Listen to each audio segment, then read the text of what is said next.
Buenas tardes a todas las personas presentes, amigos, familiares y demás. Aquí podéis observar el desarrollo de la conferencia titulada Los Carmelitas Descalzos de Mijas y la Casa Venta de Fuengirola. En primer lugar, haremos un pequeño resumen de la historia de los carmelitas y de la Casa Venta de Fuengirola. Y seguidamente nos centraremos en la relación y pleito entre los carmelitas y los dueños de la venta. Empezaremos por el origen de los carmelitas. El Monte Carmelo es ampliamente conocido como un monte sacro en su origen para distintas religiones como judía, cristiana, etc. Está situado en Israel, como veis, entre el mar Mediterráneo y el valle de Jezreel. Existen varias teorías sobre el origen del nombre, todas en torno a la palabra Karen o Kar-El, de viña, teniendo en cuenta que en la antigüedad estaba cubierto por viñedos. En sentido religioso, se dice que Kar-El significa la viña de él, la viña de Dios. Según la Biblia, fue en el Monte Carmelo donde el profeta Elías desafió a su pueblo para que eligiera como su Dios entre Yahvé, el Dios de Israel, y Baal, el Dios de los cananeos. Fue también el primer lugar de residencia de los primeros carmelitas. El profeta Elías y las cuevas del Monte Carmelo. El profeta Elías vivió en una de las grutas del Monte Carmelo. Los padres de la Iglesia lo veneran como el modelo de todo profeta, el pobre entre los pobres y fundador de la vida monástica. Por eso el Monte Carmelo, después del paso de Elías, se convirtió en un lugar para la vida eremítica o de ermitaño. Las cuevas ubicadas en el Monte Carmelo fueron declaradas Patrimonio de la Humanidad por la UNESCO en el año 2012. La Orden Carmelita. La llamada Orden de los Carmelitas es una comunidad religiosa católica que, según la tradición de esta congregación, surgió alrededor del siglo XII, cuando un grupo de ermitaños o cruzados, inspirados por el profeta Elías, se retiraron a vivir en el Monte Carmelo. Estos monjes construyeron una iglesia en el entorno de sus celdas que dedicaron a su patrona, la Virgen María, a quien veneraban como Nuestra Señora del Monte Carmelo, lógicamente. Tomaron así el nombre de Orden de los Hermanos de la Bienaventurada Virgen María del Monte Carmelo. El paso de los carmelitas a Europa. Esta comunidad monástica perdió de repente la tranquilidad cuando, en julio del año 1187, el sultán Saladino derrotó al ejército del rey de Jerusalén en la batalla de los Cuernos de Jatín. Los constantes ataques árabes obligaron a estos eremitas a trasladarse a Europa a mediados del siglo XIII. Los ermitaños fueron expulsados y con ello la incipiente Orden del Carmelo. La aparición de la Virgen del Carmen, según la tradición católica, fue el 16 de julio de 1251, cuando la imagen de la Virgen del Carmen se le apareció a Simón Stoll, superior general de la Orden Carmelita de Nuestra Señora del Monte Carmelo, y le entregó un escapulario prometiendo librar del castigo eterno a todos los que lo llevasen. Llegada de los carmelitas a España. La expansión de los hermanos del Carmen por Europa se realizó en diversas etapas. En relación con España, las primeras noticias que se conocen son del año 1275, fecha en la que se fundó el primer convento en Huesca. Unos dicen que fue el primero de la península y otros afirman que el primer convento de la Orden se había fundado en Peralada, Gerona, en el año 1293.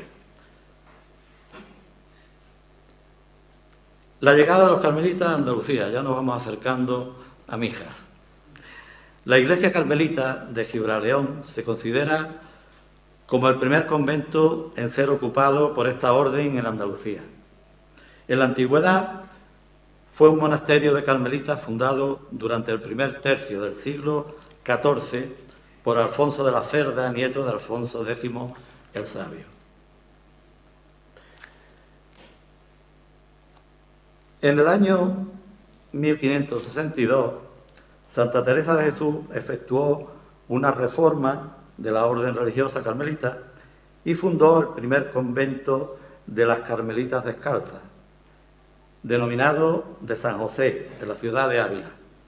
Posteriormente, junto con San Juan de la Cruz, fundó la rama de los Carmelitas Descalzos.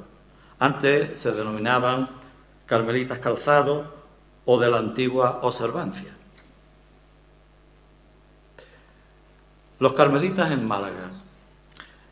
El antiguo convento de San Andrés es un edificio situado en el barrio del Percher de Málaga. Se trata de un monasterio fundado por la Orden de los Carmelitas Descalzos en el siglo XVI, sobre una ermita existente consagrada a San Andrés.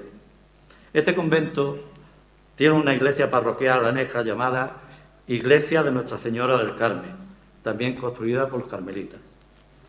Es una iglesia parroquial que se encuentra situada en el mismo barrio y fue fundada en el año 1584. La primitiva construcción quedó casi totalmente destruida por el terremoto que se produjo en el año 1680.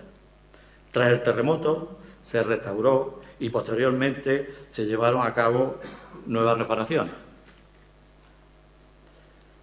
Ya estamos en Mijas. La ermita de la Virgen de la Peña, sabéis todos dónde está situada, en el Mirador del Compás. Fue excavada en la roca por un monje ermitaño en la segunda mitad del siglo XVII, un tal Diego de Jesús, María y San Pablo.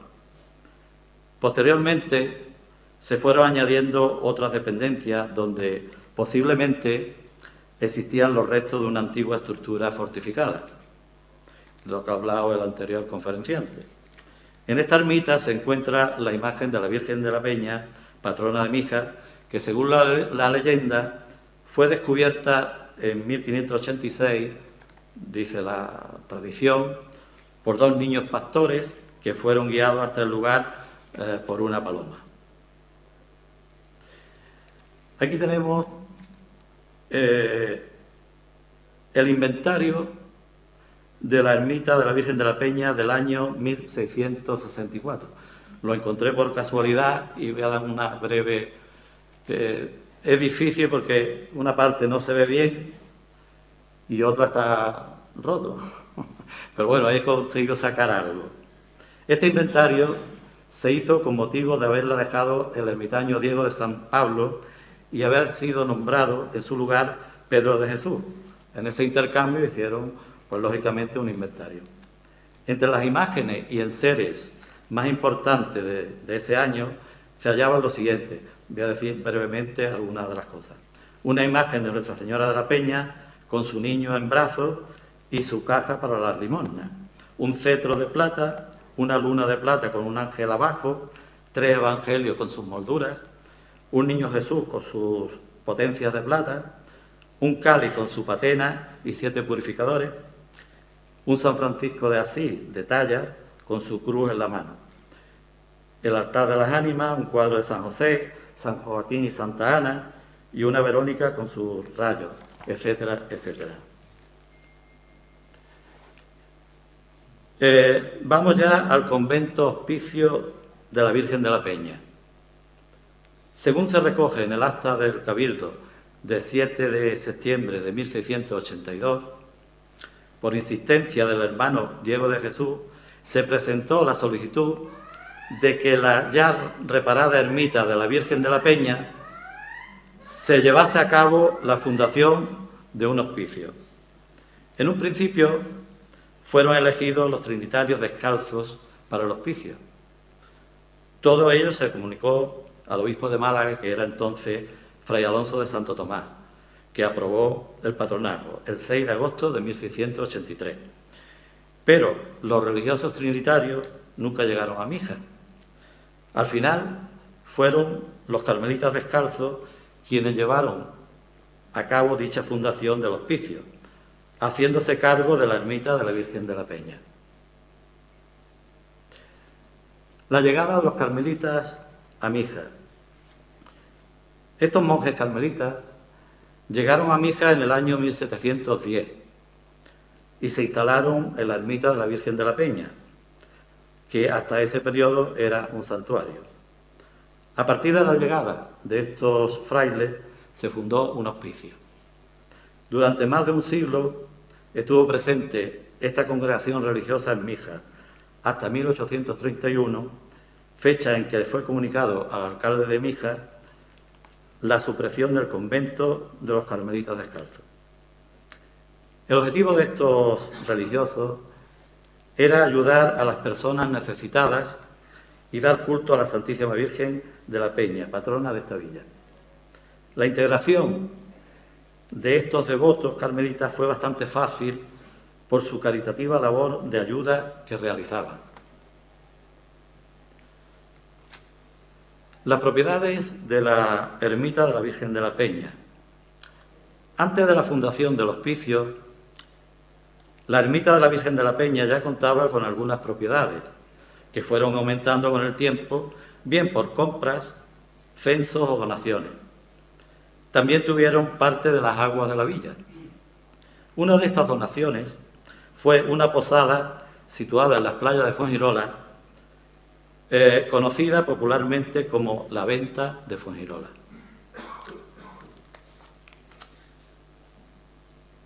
Aquí tenemos un plano del año 1780 en donde se aprecia lo que era Fuengirola, una venta, no había más casas.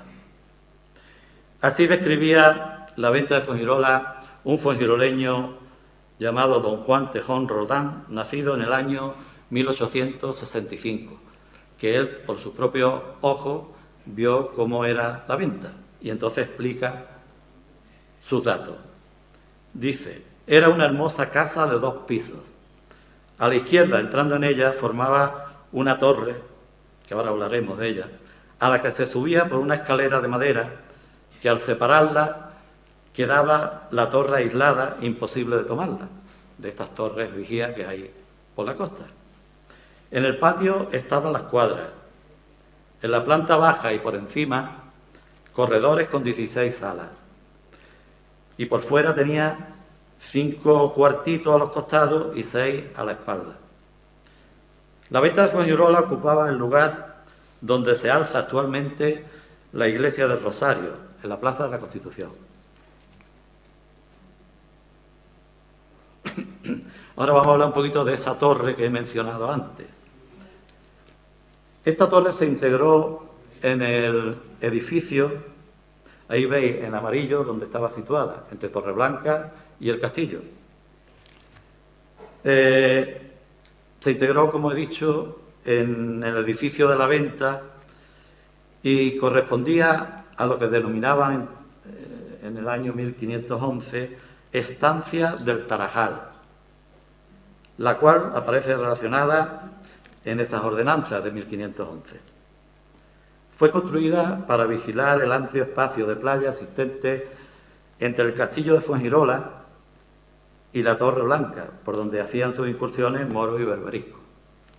Ya protestaban la gente de Alaurín, la gente de Mijas, la gente de Coín, todo eso, porque había un espacio muy grande, que no había nada, y por ahí entraban, robaban y volvían otra vez. En un principio fue dotada con 2 guardas, pero pronto sería abandonada, perdiendo su primitiva función. Si bien hay testimonios sobre la edificación de la estancia del Tarajal, como hemos dicho, 1511, no ocurre lo mismo con respecto a la fecha exacta de la construcción de la Venta. Finalidad de la construcción de una posada o una venta. Normalmente el objetivo principal de la construcción, pues no era otro que servir de descanso a los arrieros y transeúntes que hacían el camino desde Málaga a Marbella y viceversa. Entonces no había ni autobuses, ni había coches, ni nada de eso. También usaban este edificio la gente de mar, tanto los que se dedicaban a la pesca como los tripulantes de las pequeñas embarcaciones que faenaban en esta costa. Igualmente se albergaban en ella patrones de barcas como los catalanes, Nicolás Gelpi y Jaime Ferrer, o almerienses como Bartolomé Carmona, y asimismo la ocupaban otros forasteros que se dedicaban a las tareas de la mar, como Pascual de León, natural de Vera, Fernando Cazorla, etc. Propiedad de la venta de Fuengirola. ¿De quién era esa posada? Por los datos que obran en nuestro poder, sabemos que ya existía dicha venta en el año 1745 y que era propiedad de una señora, doña Leonor de Mora, que estuvo casada en primeras nupcias con Salvador de Salamanca y viuda en segundas nupcias de don Luis Alderete Barriento.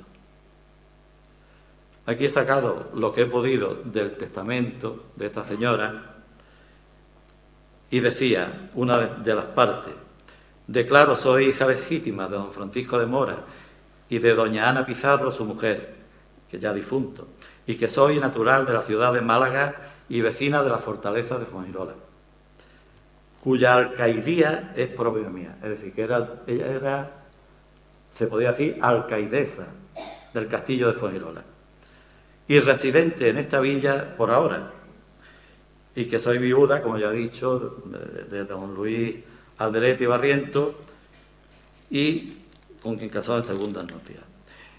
Del matrimonio primero, esta mujer tuvo solamente una hija, doña Josefa de Salamanca y Mora. Además, esta hija era soltera, y como veremos,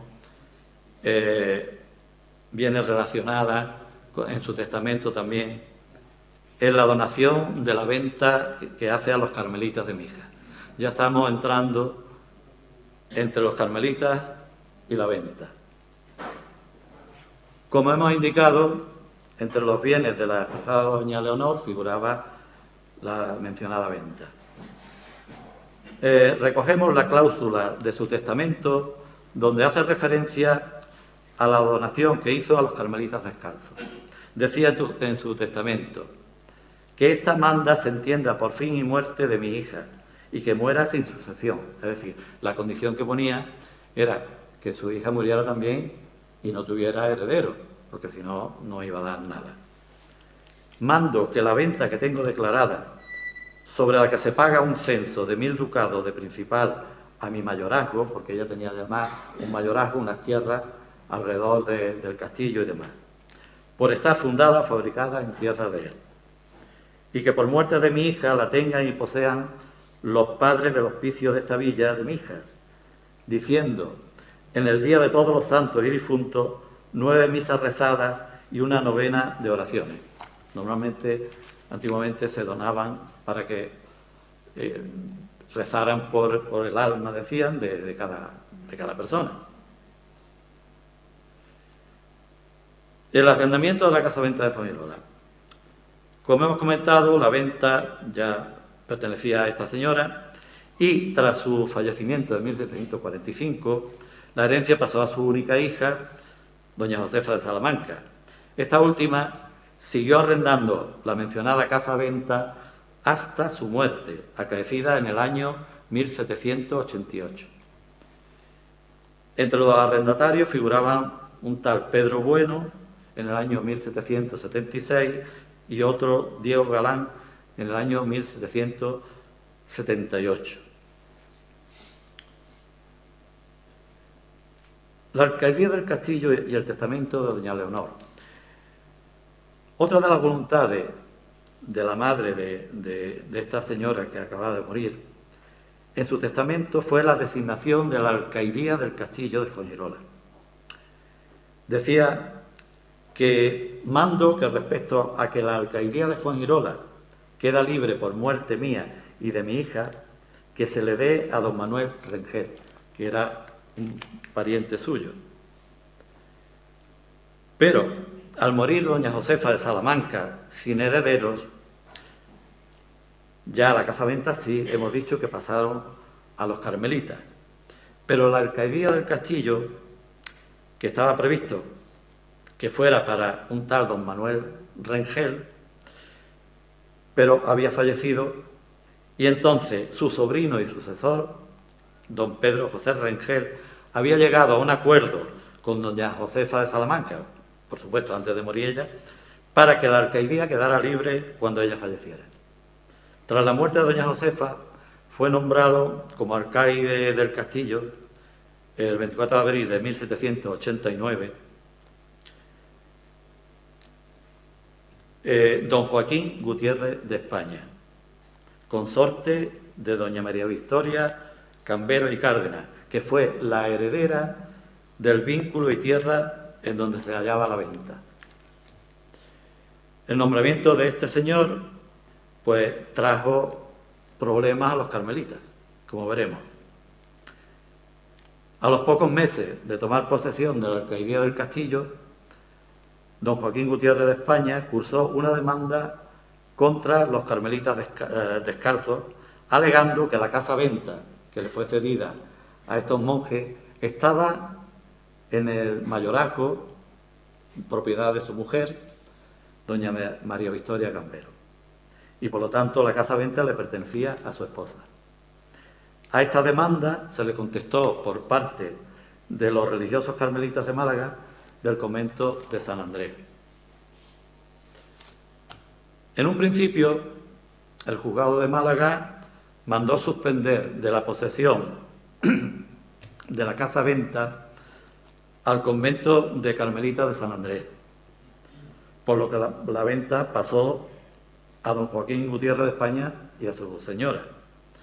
Pero por parte del colegio de los carmelitas se interpuso una apelación que le fue admitida, con una condición: que el monasterio de los carmelitas había de pagar las costas del juicio. ¿Qué ocurrió? Pues, según el documento 19 de octubre de 1793, doña Josefa de Salamanca dejó, como hemos dicho, al convento de los carmelitas de Málaga la venta, y el usufructo correspondía al hospicio de la Virgen de la Peña, de la villa también de Mija. En el mes de septiembre de 1793 se había dictado una orden del juzgado de Málaga por la que se mandaba que el tal don Joaquín Gutiérrez de España percibiera y llevara a su poder, es decir, se quedara con todas las rentas y emolumentos que había producido y produjera la venta de Fuengirola.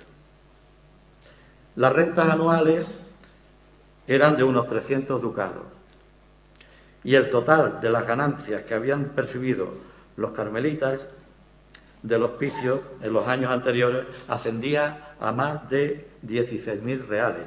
Es decir, que eso, el juzgado había dicho que él podía coger todo ese dinero que estaba en posesión de los carmelitas. Y en vista de que los carmelitas no tenían esa cantidad para devolver y seguía el pleito, que era muy costoso además, pues desistieron de la venta y concedieron el derecho de la citada venta a don Joaquín Gutiérrez de España y a su esposa, doña María Victoria Cambero. A raíz de ahí, pues, volvieron a los dueños y empezaron a alquilar otra vez la casa-venta. Ahí, bueno, en 1793, que fue el año que ya se la cedieron, a Diego Galán, en 1794 a Jerónimo Samí y José Muñoz, en 1796 a Diego Galán nuevamente, después a Jerónimo Samí otra vez, en 1800 a Juan Fresneda, en 1801 hubo un convenio entre Juan Fresneda y Cristóbal Galán, se asociaron los dos. En 1805 otro convenio entre Juan Fresneda y Francisco Campoy. Y ocurre también otra circunstancia en el año 1809, que este Juan Fresneda, el que era arrendatario de la citada venta, la subarrendó al mismo tiempo a la viuda de Cristóbal Galán y a Francisco Campoy. Es decir, que hizo dos contratos de la misma venta. Entonces, este doble contrato ocasionó un pleito que requirió la intervención del alcalde de Mijas, que tuvo que trasladarse a Fuengirola y hacer muchas gestiones. Incluso llegó a embargar a este señor Juan Fresneda, que fue el culpable de esto. Tras el juicio, doña María Victoria Cambero, que ya estaba viuda, arrendó la venta a Catalina Cueva, que se asoció a su vez a José Marín y a su esposa. Hablaré un poco de los problemas económicos de los dueños de la venta. Don Joaquín Gutiérrez de España y su mujer debieron pasar algunos momentos de dificultad económica a finales del siglo XVIII, pues se vieron en la necesidad de pedir préstamos a varias personas. En mayo de 1791, Joaquín Gutiérrez de España y su mujer se ven en la obligación de pagar 7.920 reales a don Juan Vázquez de Prada, canónigo de la Catedral de Málaga, por un préstamo concedido al matrimonio. En el año 1799, el pago fue a don Francisco Delgado Ascanio, vecino de Mijas.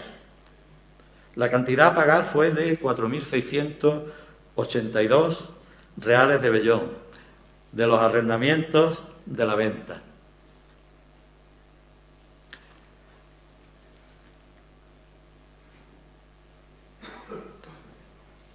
Aquí tenemos estos problemas se agudizaron y parece ser que la administración de los bienes de doña María Victoria Cambero por parte de su marido, don Joaquín Gutiérrez de España, no era demasiado buena.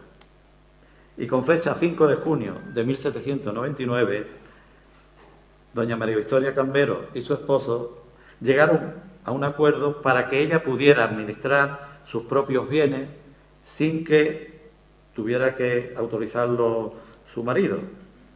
Hay que tener en cuenta que antiguamente el marido tenía que firmar los papeles si la señora tenía unas propiedades, tenía que autorizarlas, aunque fueran de ella, que en este caso eran de ella, todas.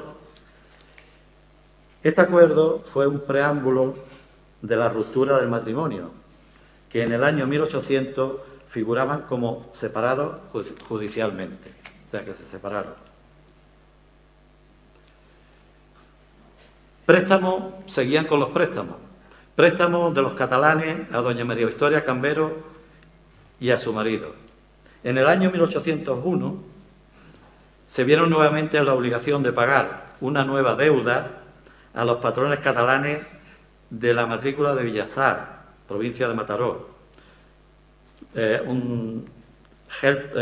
Nicolás Gelpi y Jaime Ferrer, residentes en la playa de Fuengirola. La cantidad que debía entregar a los mencionados patrones catalanes ascendía a 9.465 reales. Se comprometieron a hacerlo en dos pagos, el primero en septiembre y el segundo en diciembre de ese mismo año. Pero, ¿qué ocurrió? Pues apenas transcurrido unos días, el acuerdo anterior con los catalanes, estos decidieron marcharse de este lugar y volver a la referida Villassar. Y para ello acudieron al beneficiado de la parroquia de Mijas, don Francisco García Trigo, para que les adelantase los 8.620 reales que les restaban por cobrar. Y así lo hicieron el 8 de mayo de 1801. Veamos ahora un poquito del testamento de don Joaquín Gutiérrez de España, porque de nuevo aparecen los carmelitas en su testamento. Don Joaquín Gutiérrez de España era natural de Málaga, hijo de don Francisco Gutiérrez de España, natural de Málaga, y de doña Josefa Becerra, que era de Ronda. Contrajo matrimonio en Málaga con doña María Victoria Cambero y Cárdenas, natural y vecina de Málaga, y durante su matrimonio tuvieron 2 hijos, María de los Dolores y José Gutiérrez de España y Cambero, que eran los únicos herederos. Asimismo afirmaba don Joaquín: declaro que desde hace 3 años, eso hablaba él en 1807, fue el testamento, una señora llamada María González, vecina de Málaga, me está asistiendo y cuidando sin haberle premiado su trabajo, es decir, sin haberle pagado nada, y llevaba 3 años cuidándole. Encargo a mi hijo, a ese tal don José, que le remunere en los términos que le parezca proporcionado, que no me ha sido posible pagarle a causa de mi enfermedad penosa y larga, pues ya se había separado de la señora, y no tener fondos para ello, satisfaciéndole además 120 reales del alquiler de la casa en que viví en Málaga. Es decir, vivía de alquiler, no podía pagar el alquiler, no podía pagar a la señora que le cuidaba. Declaro que tengo por mi caudal y bienes la mitad de los capitales de 2 censos y algunos muebles en la ciudad de Málaga y en la venta de Fuengirola, donde hace algún tiempo estoy viviendo. A pesar de haber ganado el pleito sobre la venta de Fuengirola, el convento de los Carmelitas Descalzos de Málaga seguía debiendo a los dueños de la venta un dinero. En su testamento, el citado don Joaquín reclamaba que sus herederos se encargaran de cobrar la deuda a los Carmelitas Descalzos. Ya voy casi terminando, no voy a cansar más. Otros usos de la casa-venta de Fuengirola. Hemos dicho que, aparte de su explotación habitual como posada de huéspedes y saladeros de pescado, algunas habitaciones de la casa-venta de Fuengirola fueron usadas como capilla donde se oficiaba la Santa Misa. En 2 ocasiones hubo que recurrir a su habilitación como templo. La primera de ellas en febrero de 1810, cuando los franceses se apoderaron del castillo y se trasladaron las imágenes que había en el castillo, en la iglesia del castillo, se trasladaron a la venta. La segunda vez que hubo que utilizarla, la parte superior de la casa-venta, y creo que fue la torre que hemos mencionado al principio, porque en una ocasión vino el obispo y vio que las personas mayores tenían algunas, otras no podían, pero algunas tenían que subir por una escalera de madera, que es lo que he mencionado antes de la torre, y claro, estaban expuestos a caerse, lógicamente. En esta segunda ocasión que se utilizó la venta como templo, como, digamos así, como iglesia, pues fue que había una ermita en la esquina de la Plaza de la Constitución, donde hoy en día hay un banco, y en una madrugada de mayo del año 1868 se derrumbó esa ermita y entonces en un principio se trasladaron las imágenes que había al ayuntamiento, que estaba recién construido, pero después volvió a trasladarse a la venta en la torre esta que hemos mencionado. ¿Qué ocurrió ya con esa casa-venta? Porque los carmelitas no la tuvieron y veremos que tampoco los dueños se la quitaron. El 30 de mayo de 1878, el Ayuntamiento de Fuengirola acordó en sesión extraordinaria expropiar la casa-venta que existía en la Plaza de la Constitución, con el fin de derribarla y construir en el solar una iglesia. El total a pagar al propietario, que por entonces era un tal don Alejandro Manuel Aguado, un señor que se casó con la nieta de don Joaquín Gutiérrez de España, y el dinero que le iban a dar por la expropiación ascendía a 11.750 pesetas, ya se hablaba en pesetas. Para ello hubo que recurrir o tuvo que recurrir la corporación a un préstamo que concertó con don Carlos Larios y Martínez, vecino de la ciudad de Málaga, el marqués de Guadiaro. Fue derrumbada esta venta el 18 de junio del año 1878. Decía este señor que he mencionado al principio, don Juan Tejón Roldán, la demoledora piqueta iba a cegar el primer edificio que se construyó en esta playa para que se poblase la Fuengirola, aquella torrecilla que la coronaba y desde la cual se habían defendido sus habitantes de las invasiones piratas. Iba a ser derribada, dejaba de existir para pasar a la historia. Sobre esa ruina pues se iba a construir pues una iglesia. Vemos la antigua iglesia de Fuengirola, que fue demolida también o destruida durante la Guerra Civil, y después en su lugar pues se levantó la actual iglesia o parroquia de la Virgen de Rosario. Pues ya no os entretengo más. Muchas gracias por vuestra atención.